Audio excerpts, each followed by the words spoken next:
Maknanya dah tak ada lagi aktiviti burung hantu. Tak ada Kan malam-malam itu zaman-zaman dulu lah ya. Betul. Jadi sekarang ni kita tengok Pusat Koko kita dah semakin selangkah ke hadapan. Betul. Harapan kami yang pertama, kami dapat menarik minat guru-guru muda especially untuk menjadi jurulatih Pusat Kurikulum Negeri Johor lah. So itulah tu jadi guru-guru muda. Macam kita yang dah separuh nak ke Saya masih muda Boleh.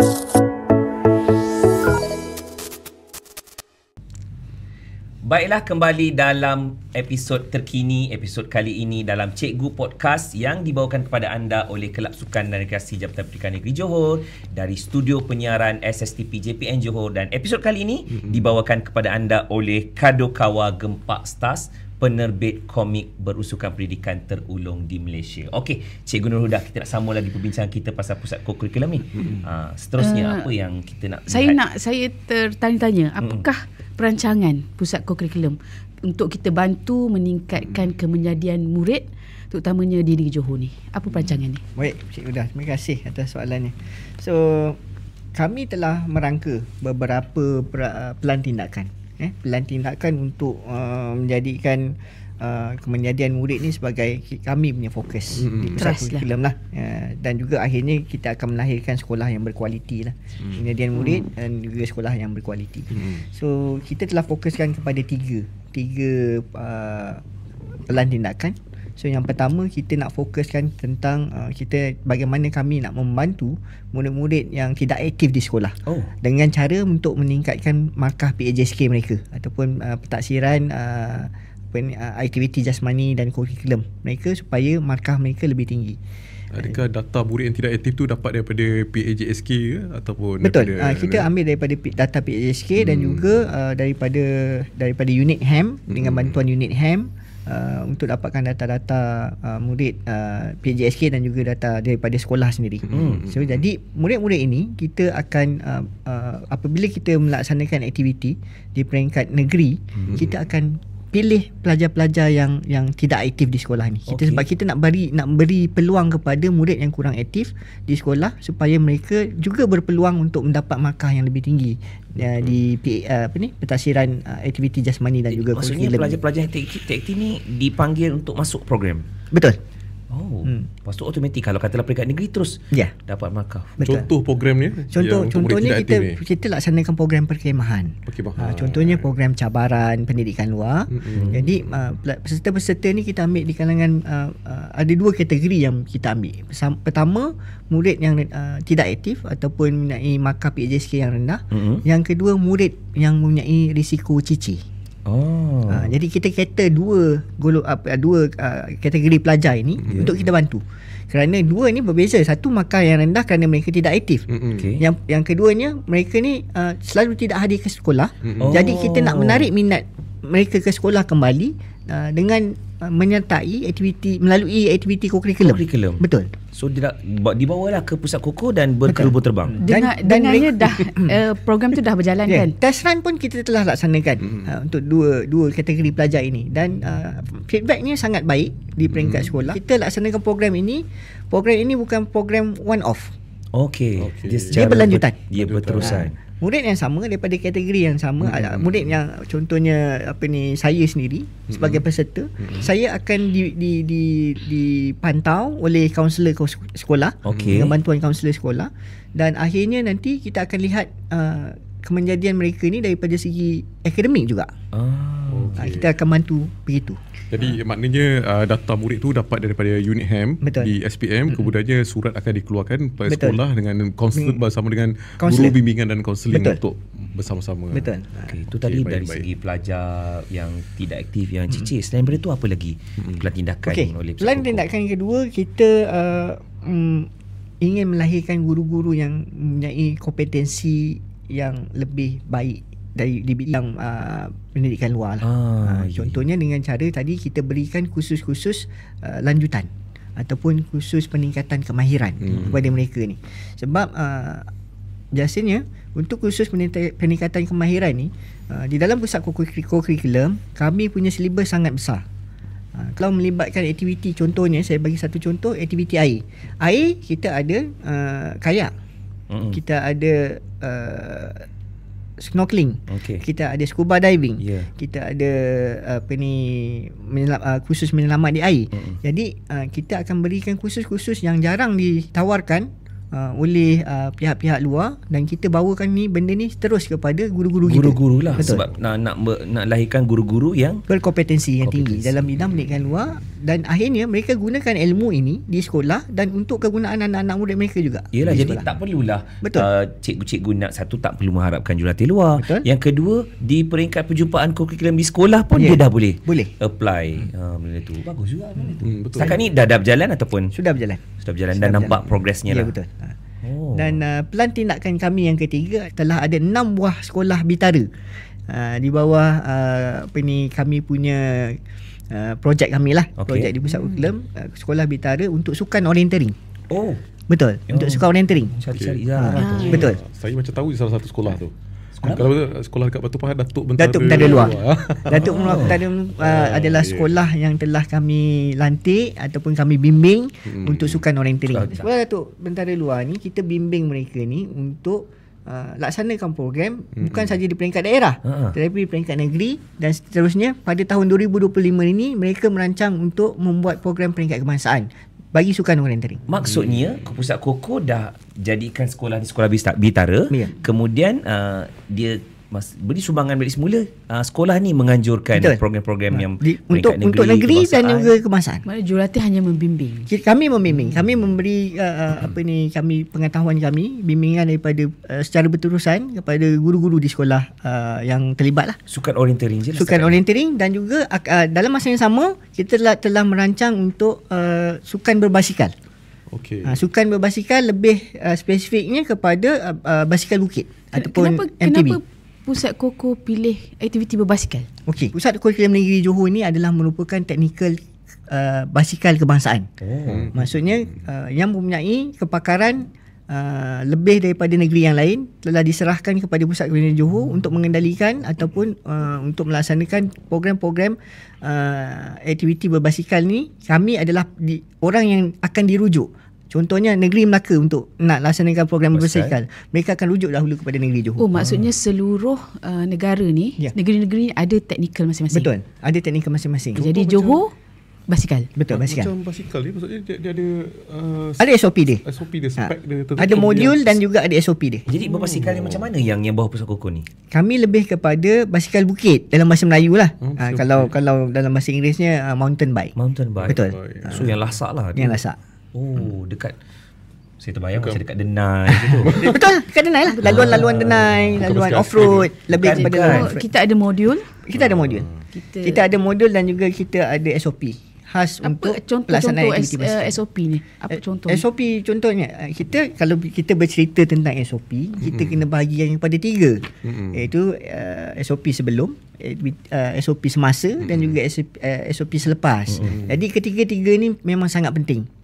Yang kita perlu ikut, kita perlu patuhi demi kelancaran program, dan akhirnya kita tak nak zero accident lah, zero incident. Yang ini maksudnya kalau ni orienteering memang dah berlangsung. Betul. Yang basikal pun kita pada tahun ini, perancangan kami 2025 dan juga 2026, kita akan ada wujudkan modul yang terkini. Sebab kita dah ada modul, tapi kita nak bina modul untuk sekolah. Jadi bina modul untuk sekolah akan diberikan kepada sekolah untuk melaksanakan aktiviti basikal ni untuk 12 kali perjumpaan di sekolah. Dia dah siapkan modul dah. Jadi dia boleh masukkan duit dalam PAJSK. Betul. Boleh. Kita bukan nak tambah bidang tugas guru sebenarnya. So modul ini boleh dimasukkan dalam PBB. Maksudnya Persatuan Badan Uniform boleh laksanakan ini. Kelab persatuan pun boleh laksanakan dalam tu. Bukanlah satu yang satu spesifik. Yang baru tak. Boleh disulam di mana-mana yang sedia ada. Betul. Sebagai garis panduan. Sebagai garis panduan untuk melaksanakan aktiviti di sekolah. Alright. Program-program Pusat Koko ni saya rasa dia banyak menyokong program KRMJ. Betul? Setuju tak Cik Zah? Kami sebenarnya memang menyokong penuh lah karakter murid Johor ni. Program-program KRMJ ni kami menyokong penuh kerana pertama memang KRMJ ni adalah dikenalikan oleh unit HAM, sektor pembangunan murid. Dan kami juga adalah duduk di bawah sektor pembangunan murid. Jadi kami perlu menyokong penuh untuk aktiviti KRMJ ni. Madani macam mana? Betul. Apa program-program Madani pun rasanya Pusat Kukuh ada laksanakan, betul? Betul. Buat masa ni kita dah laksanakan di peringkat negeri sahaja, kita telah laksanakan 5 program untuk program generasi madani yang memerlukan peruntukan yang agak besar dan tidak ada peruntukan daripada kementerian. Fokusnya adalah murid-murid tingkatan 4, 5 dan juga 6. Yes. Okey, 6 saya tahu lah. Jadi kalau 4, 5, 6, adakah kata 6 tu peruntukannya terpisah ke tak ada, sama. Tak ada. Sebab dia tidak ada peruntukan. Dia tak ada peruntukan daripada kementerian. Jadi Pusat Kukuh dapatkan peruntukan dari mana? Okey, 5 program yang kita telah laksanakan pada tahun 2024, 5 siri program perkemahan generasi madani. Kita kena cari sumber daripada luar dan alhamdulillah ada 5 rakan strategik yang telah menyumbang untuk program itu. Setiap satu siri itu kami dapat sumbangan lebih kurang RM20,000 untuk kita gunakan kepada murid-murid kita lah. Jadi maksudnya pusat kurikulum ni selain daripada peruntukan oleh Kementerian Pendidikan, ada juga beberapa rakan strategi, sumbangan-sumbangan lain yang untuk memastikan program-program ini berlangsung dengan baik dan sempurna. Betul, Cik Ali. Mantap. Kita teruskan apa lagi? Ada banyak dah boleh tanya. Madani tu, saya tertarik dengan Madani tu sebab dengannya 5 siri kan. Apa contoh-contoh modul tu? Sebab dia ada banyak, modulnya ada 6.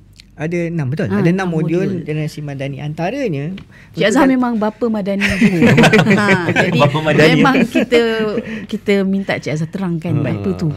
Modul-modul generasi madani ni dibangunkan oleh bahagian sukan kurikulum dan kesenian Kementerian Pendidikan Malaysia. Dan saya salah seorang panel lah yang terlibat untuk pembangunan modul ini.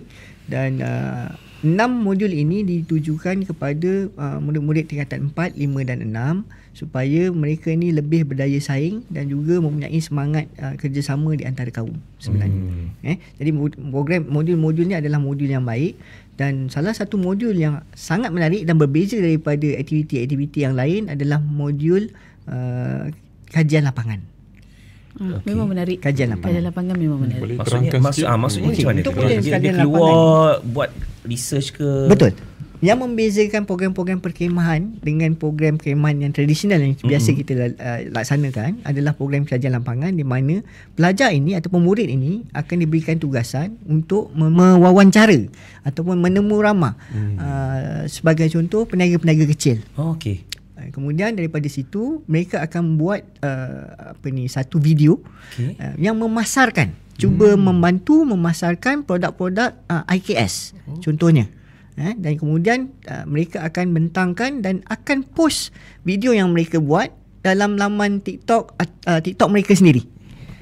Sebagai sosial. Dia dalam media sosial. Membantu mempromosikan. Betul. 2 in 1 lah. Sebenarnya bagi latihan, dia yang juga pertama kita akan tengok bagaimana soft skill pelajar ataupun cara pelajar ataupun murid ini berkomunikasi dengan masyarakat luar. Bukan di kalangan guru, bukan di kalangan rakan-rakan mereka, tetapi di kalangan masyarakat. Jadi apa yang Cik Azhar terangkan ni, dia sebenarnya dia sama macam daripada Kementerian Belia dan Sukan, Anugerah Remaja Perdana. Tak silap saya. Dia hampir sama tapi berbeza modul lah. Jadi kalau kata program-program yang daripada Pusat Kukuh yang tadi tu, yang madani tu dimasukkan ke dalam ARP tu dibenarkan atau tidak sebenarnya? Itu di luar bidang bidang kami lah sebab modul itu ada hak milik BSKK. Okey, baik. Hak milik kementerian lah. Itu mungkin akan dibincangkan. Dia dah jadi macam Cik Azhar cakap tadi dia tak satu modul yang tradisional, tak terikat dengan kalau kita pergi perkemahan, itulah dia aktivitinya. Dari segi pembangunan semangat, itulah dia aktivitinya. Jadi bila kita lihat kepada dia kan buat kajian lapangan dengan IKS, dia promote di media sosial, dia satu benda yang baru juga. Dia bukan hanya fokus pada IKS, dia boleh contohnya lebih mewawancara ataupun menemu ramah. Sebagai contoh peniaga-peniaga kecil. Okey. Kemudian daripada situ mereka akan buat satu video yang memasarkan, cuba membantu memasarkan produk-produk IKS contohnya. Dan kemudian mereka akan bentangkan dan akan post video yang mereka buat dalam laman TikTok mereka sendiri. Sebagai laman sosial. Dia dalam media sosial. Bantu mempromosikan. Betul. Two in one lah. Daripada kita bagi latihan, dia yang juga pertama, kita akan tengok bagaimana soft skill pelajar ataupun cara pelajar ataupun murid ini berkomunikasi dengan masyarakat luar. Bukan di kalangan guru, bukan di kalangan rakan-rakan mereka, tetapi di kalangan masyarakat. Jadi apa yang Cik Azhar terangkan ni, dia sebenarnya dia sama macam daripada Kementerian Belia dan Sukan, Anugerah Remaja Perdana. Tak silap saya. Dia hampir sama, tapi berbeza modul lah. Jadi kalau kata program-program yang daripada Pusat Kuku yang tadi tu, yang Madani tu dimasukkan ke dalam ARP tu, dibenarkan atau tidak sebenarnya? Itu di luar bidang bidang kami lah, sebab modul itu ada hak milik BSKK. Okey, baik. Hak milik kementerian lah. Itu mungkin akan dibincangkan. Dia dah jadi macam Cik Azhar cakap tadi, dia tak satu modul yang tradisional, tak terikat dengan kalau kita pergi perkemahan, itulah dia aktivitinya. Dari segi pembangunan semangat, itulah dia aktivitinya. Jadi bila kita lihat kepada dia kan perbuat kajian lapangan dengan IKS, dia promote di media sosial, dia satu benda yang baru juga. Dia bukan hanya fokus pada IKS, dia boleh contohnya lebih mewawancara ataupun menemu ramah. Sebagai contoh, peniaga-peniaga kecil. Okey. Kemudian daripada situ mereka akan buat satu video yang memasarkan, cuba membantu memasarkan produk-produk IKS contohnya. Dan kemudian mereka akan bentangkan dan akan post video yang mereka buat dalam laman TikTok mereka sendiri. Sebagai laman sosial. Dia dalam media sosial. Bantu mempromosikan. Betul. Two in one lah. Daripada kita bagi latihan, dia yang juga pertama, mempromosi. kita akan tengok bagaimana soft skill pelajar ataupun cara pelajar ataupun murid ini berkomunikasi dengan masyarakat luar. Bukan di kalangan guru, bukan di kalangan rakan-rakan mereka, tetapi di kalangan masyarakat. Jadi apa yang Cik Azhar terangkan ni, dia sebenarnya dia sama macam daripada Kementerian Belia dan Sukan, Anugerah Remaja Perdana. Tak silap saya. Dia hampir sama, tapi berbeza modul lah. Jadi kalau kata program-program yang daripada Pusat Kuku yang tadi tu, yang Madani tu, dimasukkan ke dalam ARP tu, dibenarkan atau tidak sebenarnya? Itu di luar bidang bidang kami lah, sebab modul itu ada hak milik BSKK. Okey, baik. Hak milik kementerian lah. Itu mungkin akan dibincangkan. Dia dah jadi macam Cik Azhar cakap tadi, dia tak satu modul yang tradisional, tak terikat dengan kalau kita pergi perkemahan, itulah dia aktivitinya. Dari segi pembangunan semangat, itulah dia aktivitinya. Jadi bila kita lihat kepada dia kan perbuat kajian lapangan dengan IKS, dia promote di media sosial, dia satu benda yang baru juga. Dia bukan hanya fokus pada IKS, dia boleh contohnya pergi ke rumah-rumah orang tua, rumah anak yatim, khidmat sosial. Dia lebih kepada khidmat sosial pun boleh, kita boleh laksanakan di situ. Di Johor, lokasi apa yang kita lokasi yang pernah kita laksanakan di antaranya adalah tapak pasar tani Jalan Datin Halimah. Jadi pelajar ni, dia kerana tapak pasar tani Jalan Datin Halimah ni, dia banyak pengusaha-pengusaha IKS dan juga peniaga-peniaga makanan. So di situ mereka akan pergi memilih salah satu kedai. Biasanya kita laksanakan dalam kumpulan yang kecil. Satu kumpulan dalam 8 ke 10 orang murid akan memilih satu gerai. So mereka akan ambil cara proses pembuatan dan sebagainya. Di samping itu mereka menemu ramah lah, dan akhirnya buat video.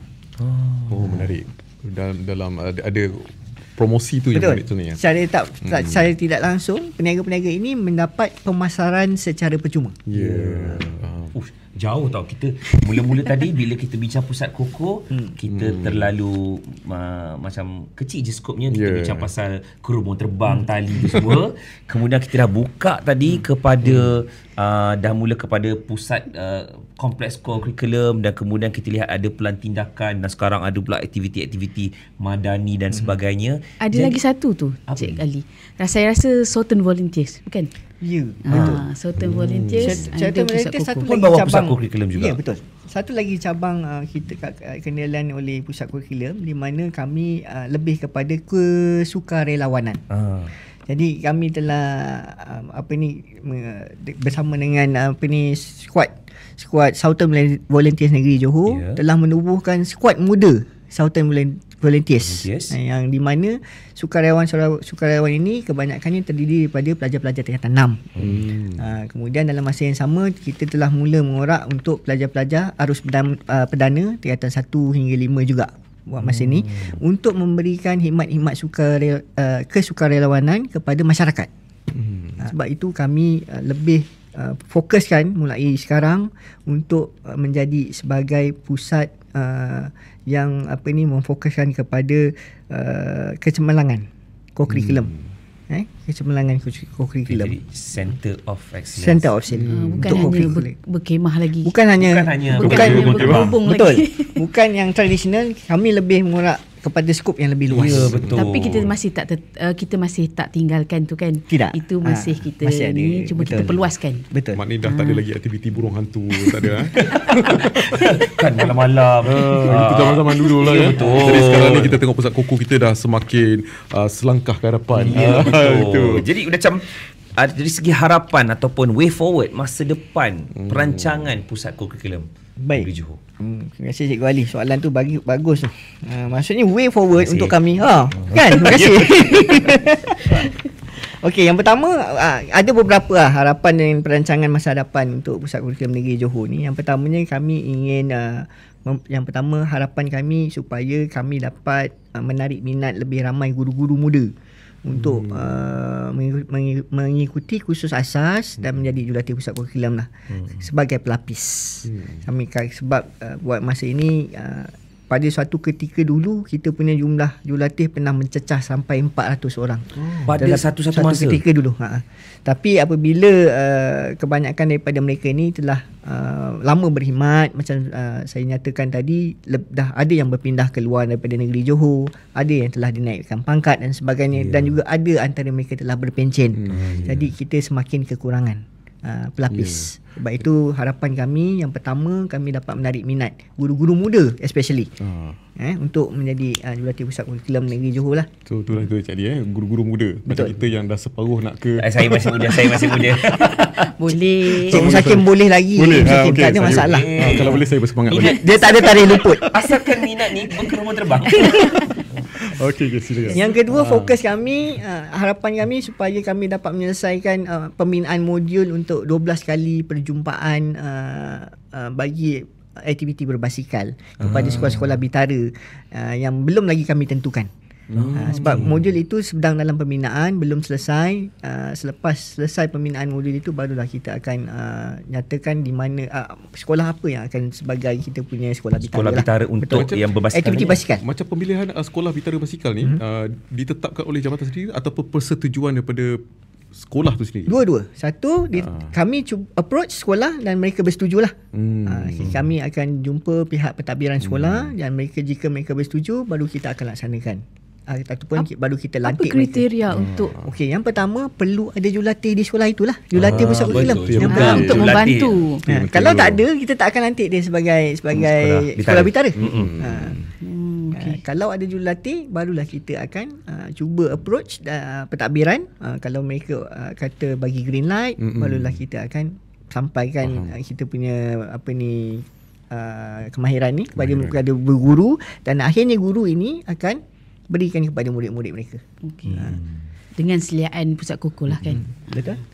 Kemudian yang ketiga, supaya harapan kami juga dan juga perancangan kami yang tadi telah diutarakan berkaitan dengan pembinaan kompleks. Kami berharap dapat supaya kompleks ini dapat disegerakanlah pembinaan ini. Cuma pihak JKR masih lagi dalam peringkat pembinaan pelan mungkin. Mungkin kita akan cuba selesaikan dalam masa setahun dua ni lah. Maksudnya untuk perancangan, tapi pembinaan tu akan ambil masa yang lama sikit lah. Dan yang keempat, saya juga berbesar hati lah nak memberitahu, kami juga telah menerima satu lagi peruntukan di bawah rancangan Malaysia ke-12 dalam rolling plan yang keempat berkenaan dengan pembinaan asrama di pusat kurikulum negeri yang sedia ada. Sebab kami tak ada asrama buat masa ni, asrama untuk peserta. So yang ada yang sekarang ni yang sedia ada ni macam mana? Yang sedia ada penginapan untuk jurulatih sebenarnya. Tapi kapasitinya hanya boleh memuatkan maksimum 50 orang saja. So selepas ini sekolah mempunyai lebih banyak pilihan. Sama ada nak berkemah ataupun buat asrama. Program yang duduk di bilik penginapan lah ataupun asrama. Yang berkapasiti 200 orang. Yang akan dibina di sebelah jabatan lah. Adakah perlu disiapkan tahun semasa? Projek ini akan dilaksanakan pada hujung tahun 2026. Oh, okey, baik. 2026 akan dilaksanakan. Dan pada masa yang sama kompleks di Paguh dibangunkan juga. Sebab yang ni yang ada sekarang ni kami tak tutup. Takkan tutup lah. Bila dah ada memang kami tak tutup lah. Bertuah PPD Johor Bahru. Betul. PPD Johor Bahru betul. Serba ni lah lengkap Jadi setakat ini kalau ikutkan kami punya perancangan dan juga harapan kami lah, kita kami fokus kepada 4 lah. 4. Okay, baiklah dia. Banyak dah benda kita dengar ni pasal Pusat Koko. Daripada aktiviti, peralatan, baju, jurulatih, semualah sampailah ke apa nama tadi? Pembangunan infrastruktur. Infrastruktur, volunteer semua ada. Maksudnya peranan pusat kurikulum ni lebih besar daripada apa kita bayangkan daripada daripada burung hantu semata-mata. Kan? Sebenarnya kita membayangkan kalau kat Pusat Koko kalau nak bercamping pergi ke Pusat Koko. Memang kita fikir camping je. Dan sebenarnya kita tak pernah terbayang pun yang Pusat Koko ni dia dapat dia nak tingkatkan skill murid tu dengan pelbagai lah. Yang tadi kan yang TikTok apa semua tu satu benda yang sebab kami sebenarnya kalau pengetahuan tu itu adalah dari segi penggunaan teknologinya kami menyokong KRMJ juga. Sebab KRMJ ada 10 modul yang berkaitan dengan untuk karakter murid Johor dan salah satunya adalah penggunaan teknologi. Jadi kami menyambutlah seruan KRMJ itu dalam aktiviti di pusat kurikulum. Jadi aktiviti tu adalah modul di Johor saja. Negeri lain tak untuk ada. Untuk KRMJ. Yang tadi tak masuk yang generasi Madani. Generasi Madani tu semualah kan. Seluruh negara. Tapi yang untuk yang banyak promosi tu semua tu di bawah Madani tadi ya. Betul. Okey, baik. Okey, alright. Okey, saya ucapkan terima kasih kepada Encik Muhammad Azhar dari Sektor Bangunan Murid Pusat Kurikulum Johor. Terima kasih kerana sudi bersama-sama dengan kami di sofa Cikgu Podcast. Terima kasih juga pada Cikgu Mustaqim. Sama-sama Cikgu Nurul Huda. Terima kasih banyak. Banyak jemput benda lagi, kita dapat. InsyaAllah. Banyak sebenarnya yang kita boleh explore lagi pasal Pusat Koko ni. Dan mungkin kita akan jumpa lagi lah dalam edisi-edisi akan datang. Jadi kepada semua penonton-penonton, sekali lagi saya akan jangan lupa untuk follow dan juga subscribe YouTube Cikgu Podcast dan juga TikTok Cikgu Podcast, dan teruskan menyokong kami, tinggalkan komen anda dan sumbang saran anda. Jadi sehingga setakat ini episod kali ini santai-santai janji sampai.